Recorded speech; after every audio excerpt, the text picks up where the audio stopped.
Assalamualaikum warahmatullahi wabarakatuh. Kami dari kelompok 4 atas nama Arif Ahmad Syaiqo dan Irma Setiawati berkesempatan untuk menjelaskan tentang penyimpangan sosial. Salah satu contoh dari penyimpangan sosial adalah LGBT.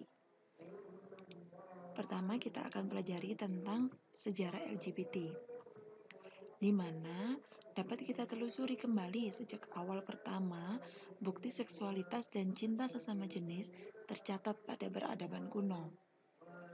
Dan pada tahun 1994, peringatan tahunan Bulan Sejarah LGBT dimulai di Amerika Serikat. Kemudian disusul dengan beberapa negara lainnya. Selanjutnya, pengertian LGBT.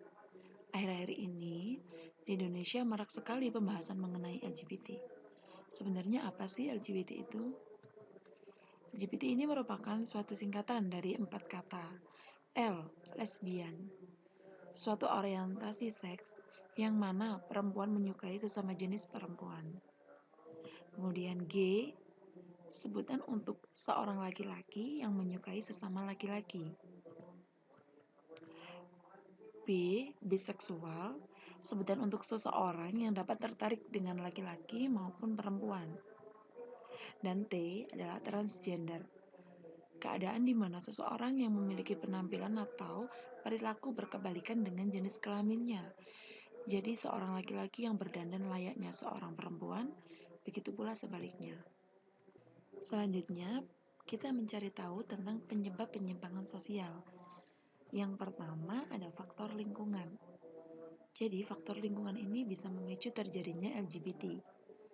Ketika seorang berteman dengan orang yang termasuk LGBT, ada kecenderungan dia akan ikut menjadi anggota LGBT tersebut. Adanya pengaruh budaya barat yang masuk ke Indonesia juga bisa menyebabkan penyimpangan perilaku ini terjadi. Yang kedua adalah faktor keluarga. Sebagai contoh, seorang anak perempuan yang mendapatkan perlakuan kasar dari ayah atau saudara laki-lakinya. Secara otomatis, dia akan berpikir untuk membenci lawan jenisnya. Alhasil, dia memilih untuk hidup sebagai LGBT karena pengalaman hidup yang tidak mengenakan pada dirinya. Yang ketiga adalah faktor genetik.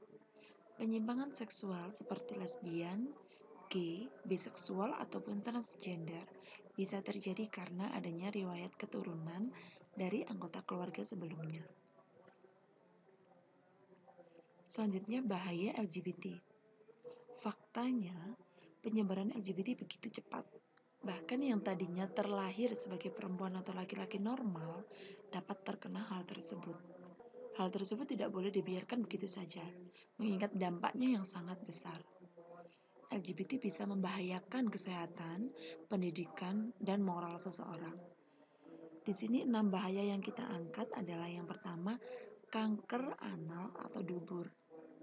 Para gay melakukan hubungan seks anal sehingga mereka memiliki resiko tinggi terhadap penyakit ini. Yang kedua adalah kanker mulut. Kebiasaan melakukan oral seks bisa menyebabkan kanker mulut ini terjadi. Karena kita ketahui rokok bukanlah salah satu penyebab dari kanker mulut itu sendiri. Yang ketiga adalah meningitis.